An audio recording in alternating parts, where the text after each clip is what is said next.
నమస్కారం. అస్మదాచార్య పర్యంతం వందే గురు పరంపరం.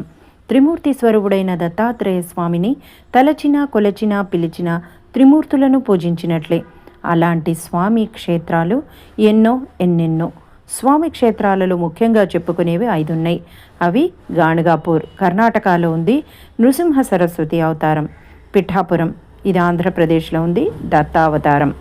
కురువపురం, ఇది తెలంగాణ రాష్ట్రంలో జోగులాంబ గద్వాల జిల్లాలో కృష్ణానది ఒడ్డున ఉంది. ఇక్కడ శ్రీపాద శ్రీవల్లభుల అవతారం. గిర్నార్, ఇది గుజరాత్ రాష్ట్రంలో ఉంది.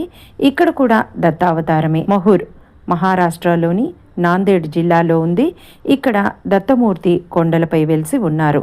ఇవి కాక అవధూత దత్తపీఠం వారు 16 దత్తక్షేత్రాలను ప్రతిష్ఠించారు. వీటిని షోడశ దత్తక్షేత్రాలు అని పిలుస్తారు. మరింత సమాచారం కోసం మా ఛానల్ని ఫాలో అవ్వండి. జై గురుదత్త.